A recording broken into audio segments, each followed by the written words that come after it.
Pemirsa, Presiden Prabowo menyerukan persatuan hingga demokrasi santun dalam pidato perdananya sebagai Presiden Republik Indonesia 2024 hingga 2029.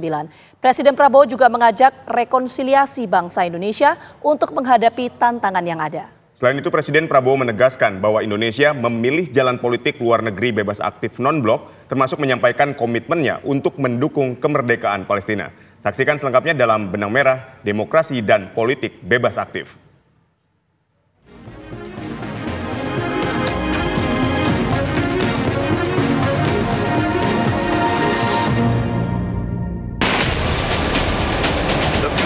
Saya bersumpah akan memenuhi kewajiban Presiden Republik Indonesia.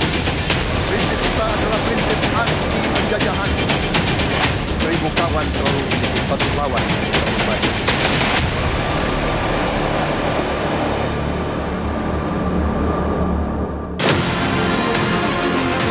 Presiden Prabowo menyerukan persatuan hingga demokrasi santun dalam pidato perdananya sebagai Presiden Republik Indonesia periode 2024-2029. Saudara-saudara, di tengah itu cita-cita yang begitu besar, yang begitu kita idam-idamkan, kita perlu suasana kebersamaan. Kita perlu suasana persatuan. Kita perlu kolaborasi kerjasama. Bukan cekcok yang berkepanjangan. Kita perlu pemimpin-pemimpin yang tidak caci maki, pemimpin-pemimpin yang arif, yang bijaksana, yang mengerti dan cinta budaya dan sejarah bangsa sendiri, yang bangga dengan adab, tradisi dan adat bangsa kita sendiri. Kita dari sejak dahulu pemikiran, kehendak dan rancang bangun pendiri-pendiri bangsa kita, dari sejak awal bangsa ini berdiri, kita ingin menjadi bangsa yang berdemokrasi. Kita menempatkan kedaulatan rakyat setinggi-tingginya. Dalam dasar negara kita, Pancasila, kerakyatan merupakan sendi utama dari kelima sila yang kita junjung tinggi.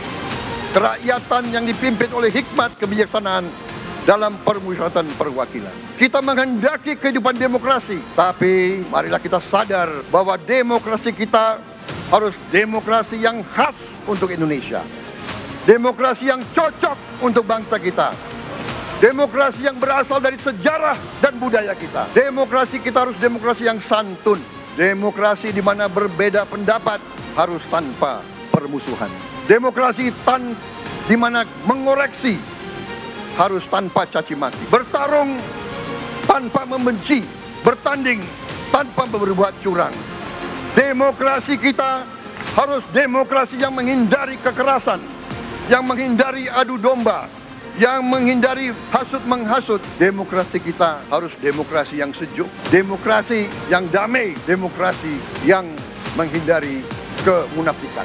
Hanya dengan persatuan dan kerjasama kita akan mencapai cita-cita para leluhur bangsa kita. Bangsa yang gemah ripah, loh jinawi, toto tentrem kertora harjo. Bangsa yang baldatun, tojibatun, warobun gofur. Presiden Prabowo juga mengajak rekonsiliasi bangsa Indonesia untuk menghadapi tantangan yang ada.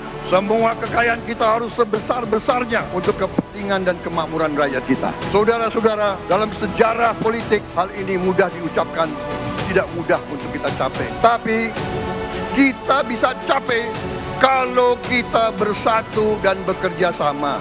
Marilah kita bangun masa depan bersama. Marilah kita menganggap rekan-rekan kita, walaupun berbeda suku, berbeda agama, berbeda partai, berbeda golongan, kita adalah sama-sama anak Indonesia. Bertanding, semangat. Sesudah bertanding, mari kita berhimpun kembali. Presiden Joko Widodo mengalahkan saya berapa kali ya? Saya lupa. Tapi begitu beliau menang ya, beliau mengajak saya bersatu. Dan saya menerima ajakan itu. Sekarang saya yang menang. Dan saya mengajak semua pihak, ayo bersatu. Komitmen Presiden Prabowo tersebut nampak jelas dalam postur dan komposisi Kabinet Merah Putih yang ia bentuk. Kabinet itu berisikan 48 menteri yang mengisi 7 kementerian koordinator dan 41 kementerian teknis. Di samping itu, Kabinet Merah Putih juga ditunjang 5 lembaga setingkat menteri. Selain berasal dari partai-partai koalisi pendukungnya di parlemen, Kabinet Merah Putih juga berisi sejumlah nama dari partai-partai politik non-parlemen. Bahkan untuk menyokong komposisi itu, belasan menteri era Presiden Joko Widodo mendapat kepercayaan Presiden Prabowo Subianto untuk melanjutkan baktinya. Dalam pidato perdananya setelah dilantik, Presiden Prabowo juga menegaskan bahwa Indonesia memilih jalan politik luar negeri bebas aktif dan non-blok. Dalam menghadapi dunia internasional, Indonesia memilih jalan bebas aktif, non-blok, non-align. Kita tidak mau ikut fakta-fakta militer manapun. Kita harus mengerti selalu, sadar selalu bahwa bangsa yang merdeka adalah bangsa di mana rakyatnya merdeka.